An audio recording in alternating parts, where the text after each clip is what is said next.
Olá, meu nome é Aniquele Toscano, sou aluna do 8º semestre do curso de História na modalidade à distância, oferecido pela instituição UNEMAT no polo de Barra do Bugres. E hoje venho apresentar para vocês o trabalho desenvolvido da disciplina de História do Brasil 5, ministrado pela professora Fernanda Martins. Bom, o nosso trabalho consiste na elaboração de um podcast educativo com a finalidade de ser utilizado como produto didático em sala de aula. O tema da nossa aula é os integralistas no Brasil, a ação integralista brasileira de 1933. Inspirados no fascismo, regime totalitário vigente na Itália, a partir de 1922, os integralistas brasileiros se submeteram a uma rígida disciplina hierárquica. Podemos dizer que os integralistas do Brasil são os novos fascistas dos trópicos, onde eram inspirados pela figura de Mussolini na Itália. A ideia de um Estado integral foi idealizado por Plínio Salgado, que escreveu a teoria do Estado integral, onde tinha como expectativa consolidar a nação em torno de valores culturais e tradicionalmente cristãos, onde criticavam duramente as ações dos seus inimigos, que eram chamados de aliancistas, que eram a principal frente de oposição do governo Vargas da época e aos integralistas. Eles foram chamados de Aliança Nacional Libertadora, ANL, que reunia socialistas, anarquistas e comunistas da época. Então podemos dizer que os integralistas, a ação integralista brasileira, fazia parte de um conjunto tinha como conjunto de objetivos anticomunistas no Brasil.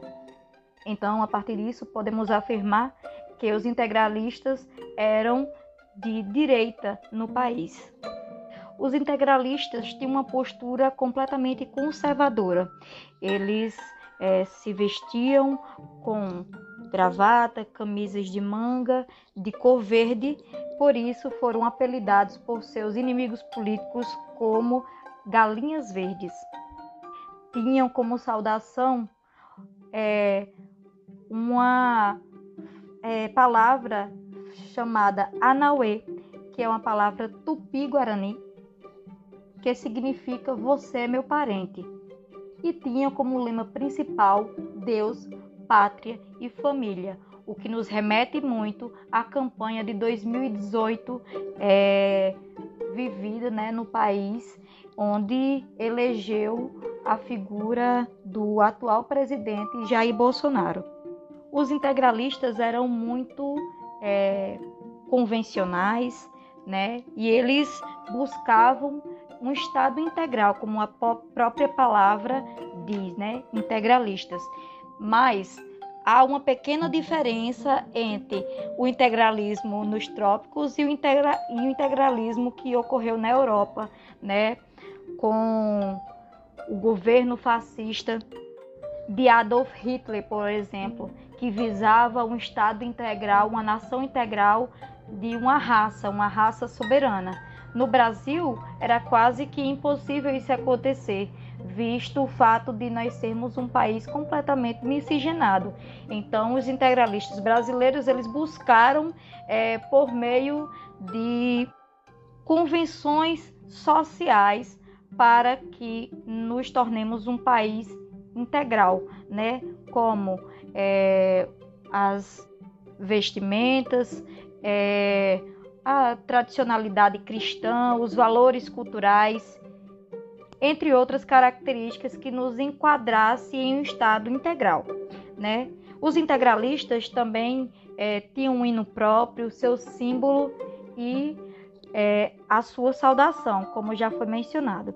Eles chegaram a ter 150 mil integrantes e eram aliados diretos de Getúlio Vargas. Os integralistas também tiveram uma contribuição relevante na eleição do governo constitucional de 34, o que contribuiu com a nova Constituição vigente daquele ano, né? Então, podemos dizer que havia um certo tipo de acordo entre os integralistas, mais diretamente o Plínio Salgado, com o governo atual, né? Com a figura do Getúlio Vargas. Inclusive, foi prometido para o Plínio Salgado o Ministério da Educação. Mas Getúlio Vargas, vendo o poder eminente dos integralistas, ele o traiu, né? Traiu o Plínio Salgado, não dando a ele o ministério, onde houve, a partir de aí, o rompimento dessa aliança. E foi a partir desse momento que os integralistas tentaram invadir e tomar o poder de Vargas no ano de 1938, né, onde houve a maior execução dos integralistas. E chegando ao fim, né, essa ação integralista brasileira, esse movimento de direita fascista nacional.